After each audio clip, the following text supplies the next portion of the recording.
Hello everyone, कसे तुम्ही सर्व? मस्त ना, मजेत ना? मी पण खूप छान मस्त मजेत. तुमच्या सर्वांचं स्वागत पुन्हा एकदा नवीन अशा एका ब्लॉगमध्ये. सो ब्लॉग असाच सहज बनवला होता बिकॉज काय झालं माहिती आहे, आमचा काय प्लॅन नव्हता इकडे येण्याचा. इकडे बघा समोरच ना बँकवेट झालेलं आहे, इतकं छान, ते पण डीमार्टच्या ऑपोजिट साईडला. खूप भारी वाटते. तर मी गेले होते माझ्या फ्रेशनेस कंपनीच्या ऑफिसला. तिकडे मला टी शर्ट घ्यायचं होतं, तेच मी कॅरी केलं होतं माझ्या ह्या बॅगमध्ये.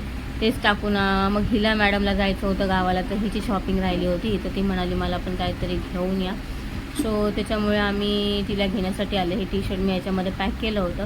आणि सगळ्यात मोठी गोष्ट म्हणजे म्हणायला गेल्यानंतर इथे गेल्यानंतर ती बॅग देतात झोला, तो लावायला अजिबात आवडत नाही. तर मी ह्यांना म्हणलं तिला ठेवून द्या म्हणून. तर म्हणाला टी शर्ट दुमडून जाईल आणि संध्याकाळी मिटिंगला पण जायचं होतं, बसायचं होतं. सो इकडे ठेवलं काउंटरमध्ये आणि ती बॅग त्यांनी माझ्याकडून घेतली आणि मी ह्याला गाठ बांधली आणि ठेवून दिलं इथे. सो त्या देतात मला पॅक करून. त्यानंतर आपण आतमध्ये एंट्री करणार आहोत डीमार्टमध्ये. सो आज ना म्हणायला गेलं तर ना खूप खाली डीमार्ट वाटत होतं, कारण की आज ऑड दिवस होता, मंडे आहे आज. तर आम्ही मंडेला गेलो होतो डीमार्टमध्ये.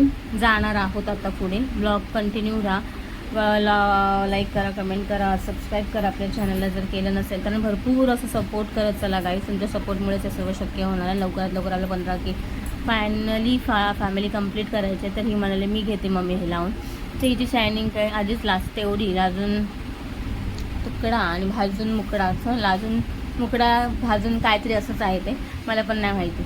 सो आम्ही आतमध्ये एंट्री केली. बघायला गेलं तर सगळं भरगच असं डीमार्टमध्ये चक्कच सामान भरलेलं होतं. नंतर मग ना ते शेपूट दिसण्यापेक्षा म्हणून मग शायनिंग मारले, थोडीशी केस जरा सोडली गळ्यात आणि स्मूथनिंग केली होती, कळायला पाहिजे ना सगळ्यांना. सो मग काय शायनिंग मारत आतमध्ये एंट्री केली. इथे बघत होतो आम्ही हेअर क्लिप्स वगैरे, क्लचर्स वगैरे काय मिळतात का, हेअरबँड वगैरे इथे पहिलं चेक केले. पण यांची प्राईज ऐकून म्हटलं जाऊ दे बाबा, आपल्या लोकलच्या ह्याच्यामधूनच घ्यावं. कारण की एकेकाची प्राईस एक क्लिपची 80, 90, 50च्या वरती होतं. तेच आपण ट्रेनमध्ये घेतलं ना तर भरपूर आपला फायदाच होतो. त्याच्यामुळे म्हटलं जाऊ दे, इग्नोर करूया.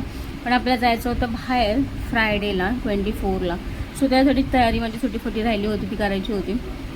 सो त्यानंतर मी आतमध्ये गेल्यानंतर माझ्या नवऱ्याला म्हणायला गेलं तर बॉटलशिवाय त्याला दुसरं काहीच दिसत नाही. तो पहिल्याच काउंटरला गेला तर पहिला बॉटलच बघत असतो. इकडे सगळ्यांना दर महिन्याला आठवड्याला ना चेंजच होत असतात काउंटर, तिकडचे तिकडे तिकडचे इकडे. त्याच्यामुळे सगळी शोधाशोध होते, काय घ्यायचं, कुठल्या साईडला जायचं, कुठल्या काउंटरमध्ये जायचं आहे. असं करत असतानाच मग आम्ही फायनली पोचलो. मॅडम बघितलं ना, आता मी सांगितल्याप्रमाणे याला पहिल्या बॉटल्सच बघायचे असतात की काय आहे ते. आणि बघितलं तर कुठली बॉटल बघितली माहिती आहे, जो सिलेंडरचा बाटला असतो ना एवढा मोठा, तो घेतला. इथं नाकीनऊ येतं 1 ते 2 ग्लास पाणी प्यायला त्या बॉटलमधले, आणि इथे एवढा मोठा बाटला घेऊन ठेवला. मग काय त्याचीच लेखती. त्या हिरोईनीला पण लगेच बॉटल पाहिजे होती, ती पण म्हणते मला बॉटल्स वगैरे घ्या. मग हिला जरा इग्नोर मारली आणि पुढे गेलो. बघते तर मॅडम म्हणते माझी शॉपिंग करायची तर मीच चॉईस करणार माझे कपडे. तर म्हटले मम्मी हा किती छान आहे ना, हा पांडावाला जो आहे ना, तुम्ही हा वाला 3/4 घेते. ते आणि बापाचं काय वेगळं चाललं होतं. कारण की गावाला कोकणामध्ये म्हणायला गेलंच ना तर लाल मातीशिवाय दुसरी माती तुम्हाला दिसणार नाही. मग काय दिवसभरातले घेतलेले डीमार्टचे कपडे ते सगळे भंगार होऊन येणार आहेत ते मुंबईला येताना. पण म्हणतात ना, तिचं कधी हट्ट नसतो, काय नसतं, कधी मागणं नसतं की मम्मी मला हेच घेऊन दे, मला तेच घेऊन दे. त्याच्यामुळे काय म्हणायचं, घेतलं बरं तिला 2 3/4 घेतले, 2 टी शर्ट घेतले, अशी तिचीच शॉपिंग केली. आणि मग काय अजून त्यांचं हेच चालू होतं, कारण की हिच्या साईजचं म्हणायला घेतलं तर भेटतच नाही. 2-3 वर्षाच्या मुलांचे कपडे हिला येतात. मग तो अगं मला 2-3 वर्षांचे नको, मला 5 to 6 इयर्सचे असतात ना, किंवा 6 to 7 इयर्सचे ते वाले मला घे. आणि ही जे काढत होते ते सगळे मुलांचेच होते. आणि इकडे टॉय बघायला गेलं तर माझ्या ड्रेसला आणि हा ना एकदम मॅचिंग झाला होता. एलिफंट होता, खूप सुंदर वाटत होता, बेबी एलिफंट होता. त्यानंतर थोडेसे पियानो वगैरे वाजवलं छानपैकी. त्यानंतर थोडीशी शायनिंग मारली केसांना. आणि सगळे 4 लोक जे आहेत, ज्या लोकांचा मी विचार अजिबात करत नाही आता, ती 4 लोक माझ्याकडे अशी बघत होती टक लावून. तर म्हटलं बघा तुम्ही, मी आपला व्हिडिओ काढण्यामध्ये मग्न आहे, व्यस्त आहे. सो चला तर मग तुम्हाला आणखीन दाखवते आमचा ह्या डीमार्टमध्ये आणखीन काय काय मिळेल तुम्हाला. आणि इकडे बघायला गेलात ना तर ह्या साईडला पुन्हा आता कसं, आता उन्हाळा येतो तर त्याच्यामुळे ना कूलर्स वगैरे ह्यांची जास्त लाईन आहे. आणि मॅडम आमचे काय म्हणत होती की मम्मा माझा कप जो आहे छानपैकी चहावाला, तो माझा फोडलेला आहे असं भांडी घासताना, तर मला कप घेऊन द्यायचा, मग तू कितीही महागाचा असतो. ते म्हणलं मॅडम तुम्ही आता चाललेत गावाला, आणि गावाला गेल्यानंतर काय करायचं तुम्हाला तो कप, ते बोलते ठीक आहे असं, पण आल्यानंतर घेऊन द्यायचं आहे. आणि त्यानंतर काय आम्ही इथेच आपली शॉपिंग इकडे तिकडे चपला वगैरे बघत होतो. मला शूज घ्यायचे राहिले होते आणि आज पण मी विसरून गेली, कारण की मला घ्यायचे होते शूजच. म्हटलं मार्केटमध्ये त्यांना नाही घेईन, पण यांना अर्जंटमध्ये जायचं होतं. त्याच्यामुळे डीमार्टमधले पण शूज काय मला इतके खास असे वाटले नाही आहेत. सो बघणार आहे पुढे दुसऱ्या दिवशी आणखीन एक जाऊन एक फेरी मारणार आहे. ते शूज राहिले ते शूज घेऊन येणार आहे आणि बघणार आहे काय किती कशा रेंजमध्ये आहेत ते. कारण की मी पायावर पडले तर हाय खरे, पाय असताना वरती होत नाही, नस ना थोडीशी डॅमेज वाटते. त्याच्यामुळे चालायला काही एवढं खास असं जमत नव्हतं, पण तरी पण आपला जोर धरून म्हटलं त्या पायाला बाबू करत राहिली तर बाबू जास्तच बाबू होऊन जात. त्याच्यामुळे मी जरा दुर्लक्ष केलं आणि चालत राहिले. आणि पुढे बघते तर काय डीमार्टमध्ये इकडे बघाल ना तर सगळं आता ना ह्याचं आहे. थोडी आम्हाला साखर वगैरे घ्यायची होती, कारण की थोडंसं रेशन संपलं होतं. सो मोजकं जे होतं लागणारं सामान ते आपलं घेतलं, पॅक केलं आणि थेट आम्ही आता लाईनीमध्ये उभे राहिलो, कारण की या बाबांच्या नंतरच आमचा नंबर येणार होता. मग निर्वीला घ्यायचे होते चॉकलेट्स. आणि ते कसं आहे बघा ना, डीमार्टमध्ये गेल्यानंतर ज्या लागणाऱ्या गोष्टी लहान मुलं जी रडणारे आहेत ना तेच ना फ्रंटच्या ह्याच्यामध्येच ठेवतात, जेणेकरून त्यांचं लक्ष तिकडे जावं आणि यांची खरेदी ही मोठ्या प्रमाणामध्ये व्हावी.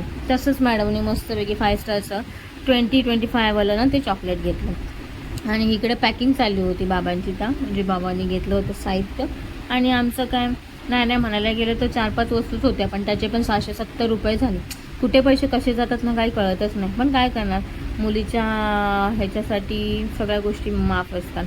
सो मग काय प्रेमाखातर तिला सगळ्या गोष्टी घेतल्या. आणखीन एक शॉपिंग राहिले माझ्या मिस्टरांची, कारण की तो माणूस एक असा आहे ना, तो कधीच स्वतःसाठी कुठली गोष्ट घेत नाही. मॅडम वाट बघत थांबल्यात आमची गाडी ड्रायव्हर कधी घेऊन येते. पॉपकॉर्न घेतले होते याचे पप्पांनी आणि तेच खायचं होतं, कारण की इतकी भूक लागली होती ना विचारून सोय नाही.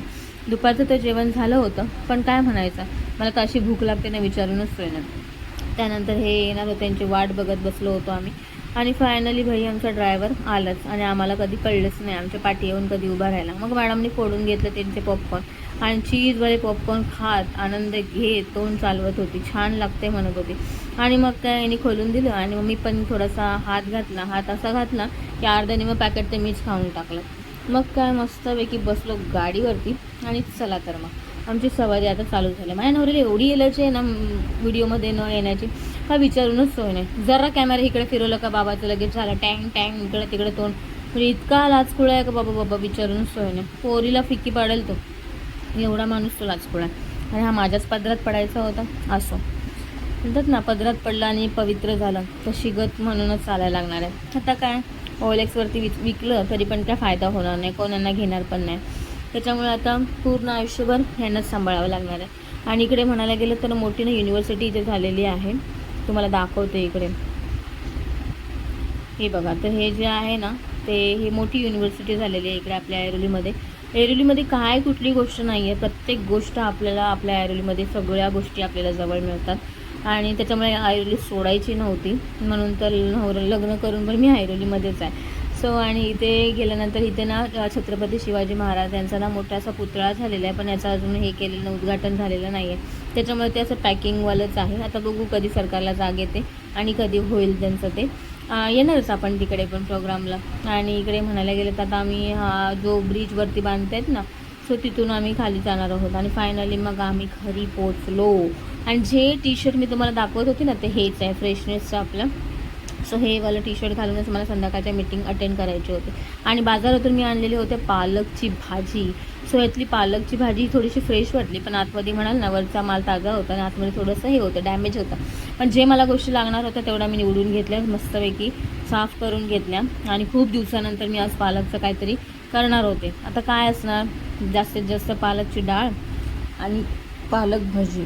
सो फायनली मी इथे प्रिपरेशन करून झालेलं आहे. जास्त काय नाही, चण्याचं पीठ, हळद, मीठ आणि हे पालकच्या ज्या हे दांडा जो असतो ना तो खुंटून घेतलेला आहे आणि ते तेलामध्ये फ्राय करून घेतलेत. मस्त असे कुरकुरीत झालेले आहेत. आणि त्याच तेलात उरलेलं पीठ होतं आणि बेसनचं, त्याच्यामध्ये उरलेले जे पालकच्या हे होत्या त्या चिरल्यात आणि टाकून दिल्यात अशाच. सो अशा प्रकारे मी खाऊन घेऊन पण झालं. आणि इकडे बघायला तर डाळ मी शिजवून घेतलेली आहे. फायनली माझं जेवण हे लवकर व्हायचं, ह्या बेतानेच लवकर केलेलं होतं. आणि इकडे डाळ पण शिजून झालेली आहे, मस्तपैकी रेडी. आणि छानपैकी घोटली ह्याला मी. आणि आता फोडणी देणार आहे, कारण की ते उरलेलं तेल आहे ते असंच वाया घालवण्यापेक्षा त्याच तेलामध्ये फोडणी देऊन बाजूला होणार आहे. इथे छानपैकी डाळ शिजलेली पण आहे. आता फक्त जेवणाची वाट बघते की कधी जेवायला मिळते मला.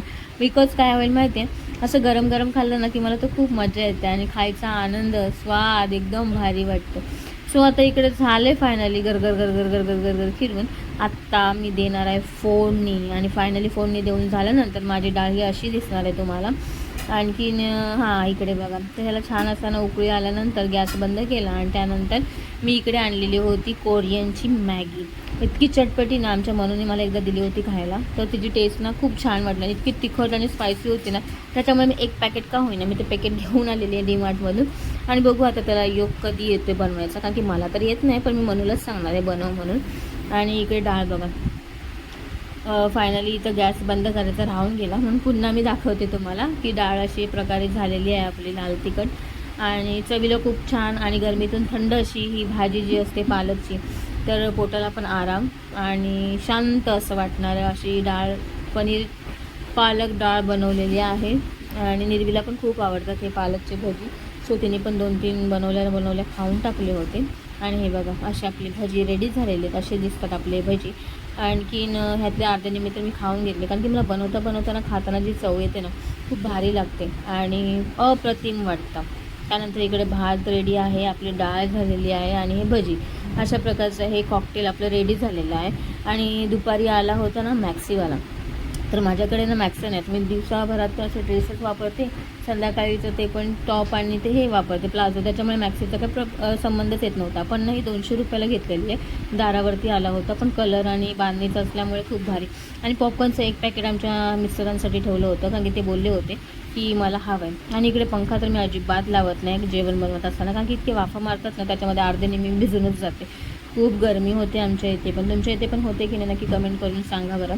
आता पॉपकॉर्नचा योग कधी येतो खायला माहिती नाही आहे, पण छान असं पॅक करून ठेवलं आहे. आणि हे चीजवाले पॉपकॉर्न ना कधीही डीमार्टला गेले तर 15 रुपये पॅकेट आहे, खूपच छान अप्रतिम. स्वतः ह्या मॅक्सीला ना थोडीशी शिलाई मारणार आहे मी, कारण की मी बाहेर जाणार तर एखादी कॅरी असावी, कारण की मी खूप दिवस झाले बघतच होते, शोधतच होते.